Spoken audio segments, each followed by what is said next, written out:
Hello everybody and welcome to today's video. Today we're going to be reading Grandpa's Great Escape by David Williams. Chapter 6 is today.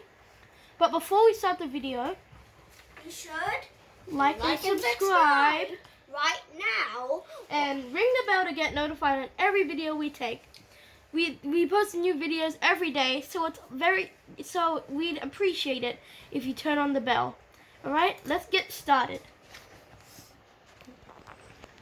Chapter 6, A Runaway Bulldozer. To Jack's relief, instead of snapping, the church's drainpipe bent down slowly under the old man's weight. Twang! Eventually, it placed him safely on the ground. As soon as his slippers touched the wet grass of the graveyard, Grandpa marched over to the assembled group and gave them a salute. "Fall out, men." Mom looked more than a little offended.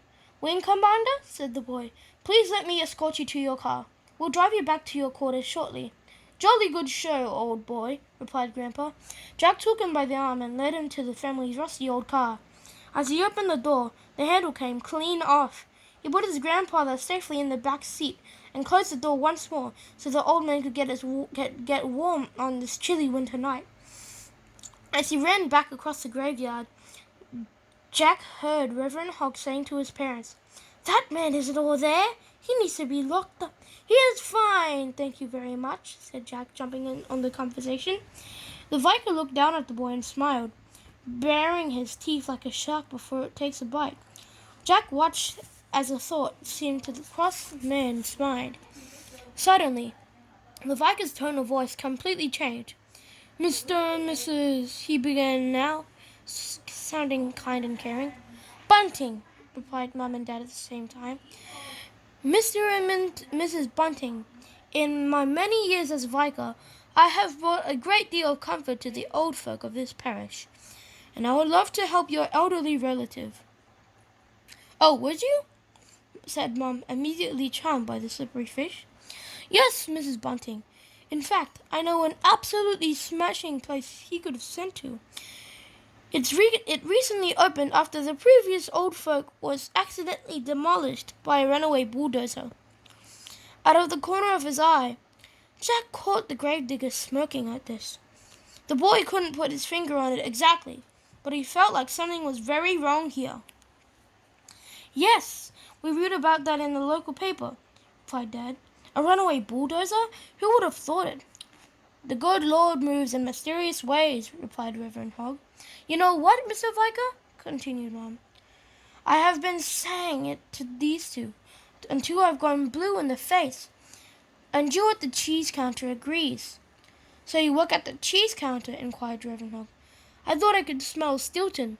"Yes," replied Mom. "It's one of our specialty cheeses. It's a beautiful aroma, isn't it, Mr. Vicar? Like perfume, really." Dad rolled his eyes. "Anyway, so Jill is of the same mind," continued Mum again. "And an old folks' home would be the best place for him." Jack looked at his father and shook his head vigorously, but the man pretended not to notice his son. "Isn't it a nice place?" asked Dad. "Mr. Bunting, I wouldn't be recommending it if it wasn't," purred the Vicar. "It's better than nice. It's like Disneyland for old people. The only problem is, it's so popular." "Is it?" asked Dad, also now completely sucked in by the man's patter. "Yes, it is very hard to get a place," said Reverend Hogg. "Well, that's settled then," says Jack. "You can't go anyway." The Vicar continued without pausing for breath. "Fortunately, I know the matron who runs this place rather well. Lovely woman, Miss Wine, and rather attractive, I am sure you will agree when you meet her.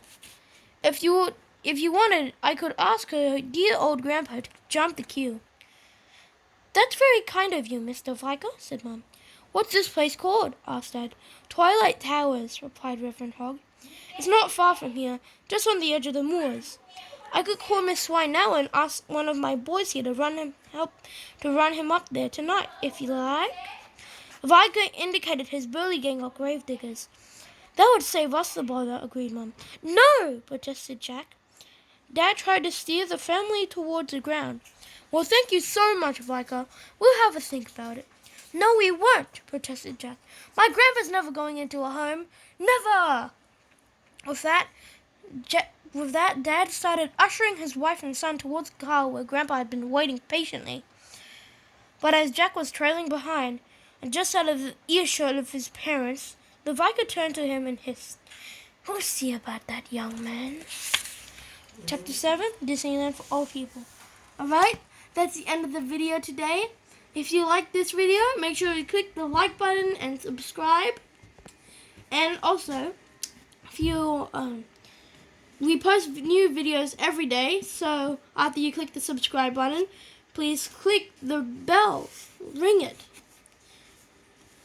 We recommend it since we post the videos every day. Okay, goodbye.